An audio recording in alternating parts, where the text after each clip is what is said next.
तो एपिसोड की शुरुआत में हमें दिखाया जाता है मीलो और बिस्को को, जो कि कहीं अक्तागावा के साथ जा रहे होते हैं और वहां पर बहुत ज्यादा ठंड लग रही होती है उन्हें।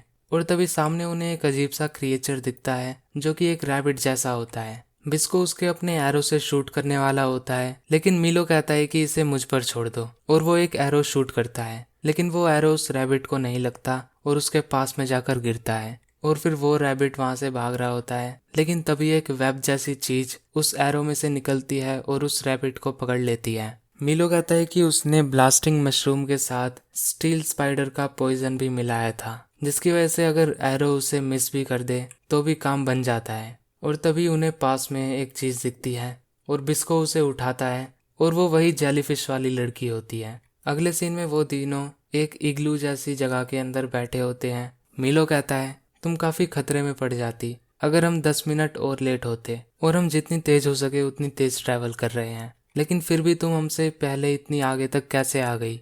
वो लड़की कहती है, मैंने उस हेलीकॉप्टर को रिपेयर करा जो कि उस श्राइन में लगा हुआ था, और मियागी की तरफ बढ़ने लगी, लेकिन तभी एक एंटी एयरक्राफ्ट कैनन ने मुझ पर शूट किया शिमोबुकी गैरिसन में। बिस्को कहता है, शायद ऐसा इसलिए हुआ क्योंकि तुम लोगों को धोखा देती रहती हो। वो लड़की कहती है, मैं और क्या कर सकती हूँ जीने के लिए, मैं वो सब करती हूँ जिससे मैं सरवाइव कर सकूँ, यहाँ तक कि ऐसी चीजें कि तुम दोनों इमेजिन भी नहीं कर सकते।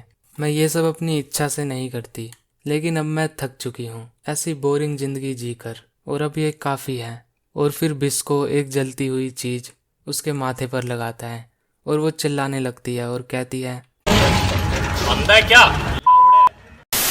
बिस्को कहता है कि जो मरना चाहता है उसकी तरफ से ऐसा रिएक्शन तो नहीं आता। और फिर मीलो कहता है कि हमारे पास ज़्यादा तो नहीं है, लेकिन कुछ बॉडी वार्मर और थोड़ा खाना है। और फिर वो पैसे निकालने लगती है। मीलो कहता है कि हमें पैसे नहीं चाहिए, हम बस खुश हैं कि तुम जिंदा हो। बिस्को कहता है कि अब हमें चलना चाहिए। वो लड़की उनसे कहती है, कहाँ? बिस्को कहता है, अंडरग्राउंड, उसे शिराकावा लाइन या कुछ कहते हैं। और फिर अगले सीन में वो तीनों अक्तागावा के ऊपर बैठकर जा रहे होते हैं और वो जेलीफिश उन्हें गाइड कर रही होती है। और तभी बिस्को और उसके बीच में बहस होती है और बिस्को उन दोनों को उठाकर फेंक देता है। और तभी मीलो को आगे बहुत सारे टेंट लगे हुए दिखाई देते हैं। अगले सीन में मीलो एक व्यापारी से बात कर रहा होता है और व्यापारी उसे एक अलग भाषा में कुछ कहता है। बिस्को मीलो से कहता है कि उसने क्या कहा। मीलो कहता है कि उसने कहा यहाँ निक्का यूज नहीं होते, उसे लिक्वर कैनन फूड या फूतोन चाहिए। आपको बता दूं कि फूतोन उसे कहते हैं, जो कि जापानीज गद्दा होता है। और फिर वो व्यापारी मीलो को कुछ कहता है और बिस्को दोबारा उससे पूछता है कि उसने क्या कहा। मीलो कहता है कि उसने कहा तुम्हारा क्रैब बहुत अच्छा है, तुम उसे हमें दे सकते हो। वो हमें बड़ा सा ओवरकोट और बहुत सी चीजें दे सकते हैं उसके बदले, लेकिन बिस्को इसके लिए बिल्कुल मना करता है। तभी वहां पर वो जेलीफिश आती है और कहती है कि तुम्हें बिल्कुल भी ट्रेड करना नहीं आता। और फिर वो उस मर्चेंट के कान में कहती है कि मैं भी एक मर्चेंट हूँ। मर्चेंट मतलब व्यापारी। मैं भी एक मर्चेंट हूँ। ये दोनों काफी सॉफ्ट हार्टेड हैं। अभी के लिए इन्हें सस्ते में बेच दो इनका ट्रस्ट पाने के लिए, और फिर तुम जिस तरह चाहो इन्हें फंसा सकते हो। वैसे भी ये बेवकूफ दिखते हैं, है ना? और उनकी वजह से मैंने इतना कमाया है कि मैं 5 घर खरीद सकती हूँ। अभी के लिए उन्हें तुमसे उधार लेने दो, तुम बदले में काफी सारा मुनाफा कमाओगे। बिस्को उसे देखकर कहता है कि पता नहीं मुझे क्यों बड़ा अजीब सा लग रहा है। अगले सीन में वो तीनों जा रहे होते हैं और मीलो कहता है कि तुमने उन्हें क्या कहा कि उन्हें अचानक से हमें ये सब दे दिया, और साथ ही उन्होंने हमें ये बुक भी फ्री में दी, और वो होती है इलस्ट्रेटेड इंसाइक्लोपीडिया उन क्रिएचर्स की जो कि क्राइंग चाइल्ड रेविन में रहते हैं। और फिर वो पहुंचते हैं कित्सुनेजाका स्टेशन में, और वहां पे बर्फ से एंट्रेंस जाम हो रखी होती है। अक्तागावा उस बर्फ को हटा देता है और वो तीनों अंदर जाते हैं। अंदर जाने के बाद बिस्को कुछ मशरूम स्पोर्स को आसपास फैला देता है और दीवारों पर मशरूम सूख जाते हैं और वो ग्लो करने लगते हैं, जिसकी वजह से रोशनी आसपास फैल जाती है। और फिर वो आगे बढ़ रहे होते हैं और उन्हें कुछ व्हीकल्स दिखते हैं जो कि ट्रेन की तरह होते हैं, सेल्फ सर्विस वाले, मतलब कि जिन्हें खुद चलाना होता है। और फिर वो उसे चलाने वाले होते हैं, लेकिन उधर पास ही में लिखा होता है कि 300 येन डालो और फिर वो रेड बटन दबाओ।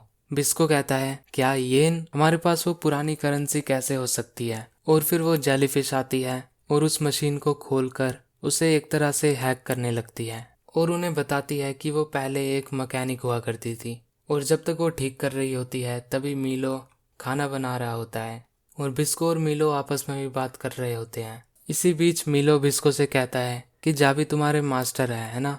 बिस्को कहता है वो मेरे मास्टर हैं, मेरे पिता हैं, लेकिन जाबी जाबी है। उसने मुझे काफ़ी सारी चीज़ें सिखाई है कि तीर कैसे चलाना है, नई नई टेक्निक सर्वाइवल के लिए। और वो बहुत स्ट्रिक्ट भी थे, कई बार उन्होंने मुझे लगभग मार ही दिया था। और फिर मिलो कहता है कि हम जाबी को बचा लेंगे, आखिर तुम टॉप के मशरूम गार्डियन हो और मैं एक डॉक्टर हूँ। अगर हम दोनों हार्ड वर्क करें तो हम ज़रूर बचा लेंगे। बिस्को कहता है हाँ, हम जाबी और तुम्हारी बहन दोनों को बचा लेंगे। और फिर वो जेलीफिश अपना काम ख़त्म करके वहाँ पर आ जाती है। मिलो उसे खाना देता है और खाने के बाद मिलो उस एनसाइक्लोपीडिया को पढ़ रहा होता है। बिस्को बताता है कि उसमें जो भी ड्राइंग्स बनाई है वो एक मशरूम गार्डियन द्वारा बनाई गई है। मिलो कहता है कि तुम्हें कैसे पता? बिस्को कहता है कि उसमें एक यूनिक आर्ट का यूज़ किया गया है। इस तरह से सिर्फ मशरूम गार्डियन से ड्रॉ करते हैं। जाबी भी इसी तरह ड्रॉ करता है। क्या उस पर एक मशरूम की अलग स्पीसीज भी है? और किस तरह के मशरूम किस एनिमल से उगता है, जैसे कि वुड ईयर या शिमेजी? मिलो कहता है हाँ, तुमने सही कहा, ये हर पेज पर है। और फिर उसे दिखता है साबिकोई, मतलब रस्ट ईटर।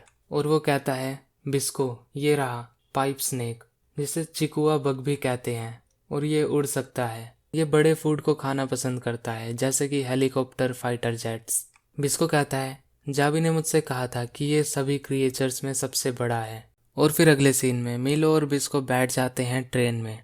मिलो कहता है कि हम तुम्हें शुक्रिया करना चाहते हैं, लेकिन हमने तुम्हारा नाम भी नहीं पूछा। जेलीफिश कहती है नहीं, कोई बात नहीं। मिलो कहता है मैं हूँ मिलो, मिलो नेको यानागी। और वो डरावना बंदा जो पीछे बैठा है उसका नाम है बिस्को आकाबोशी। अगर तुम नहीं होती तो हमारी जर्नी यहीं ख़त्म हो जाती। अपना नाम बताओ। वो लड़की कहती है मुझे बस जेलीफिश कहो, मुझे अपना नाम लोगों को बताना पसंद नहीं। वो इस पर हंसते हैं। मिलो कहता है हम नहीं हंसेंगे, हमारे भी बड़े अजीब नाम हैं, तुम हमें बता सकती हो। और फिर वो अपना नाम बताती है, टिरोल, टिरोल ओचागामा। बिस्को कहता है शुक्रिया टिरोल, ये सब तुम्हारी वजह से हो पाया। और फिर वो दोनों वहाँ से चले आते हैं और थोड़ी आगे जाने के बाद उन पर अजीब से क्रिएचर्स हमला कर देते हैं और वो उनसे निपट रहे होते हैं। तभी उनसे मिलता जुलता दिखने वाला बड़ा सा क्रिएचर उन पर हमला करने लगता है, लेकिन मिलो और बिस्को मिलकर उसे हरा देते हैं और पहुंच जाते हैं क्राइंग चाइल्ड रेविन में। और बिस्को थोड़ा इंजर्ड भी होता है और वो वहाँ खड़े होते हैं। तभी एक बड़ा सा पक्षी उनके पास से गुजरता है और तुम उनके बीच में साइज का डिफरेंस देख ही सकते हो कि वो पक्षी कितना बड़ा है। और वो फिर उड़ता हुआ आगे चले आता है और तभी नीचे से निकलता है उससे भी बहुत बड़ा क्रिएचर, पाइप स्नेक, जो कि उसे खा जाता है। और तुम इन दोनों के बीच के साइज का डिफरेंस भी देख सकते हो। और फिर बिस्को अपने तीर की मदद से उस तरफ जाता है और कहता है कि हम इसे दोनों तरफ से घेरेंगे। मिलो आक्तागावा को बुलाता है और बिस्को उससे लड़ने वाला होता ही है। वैसे ही वहाँ पर पाऊ आ जाती है और यहीं पर यह एपिसोड खत्म होता है।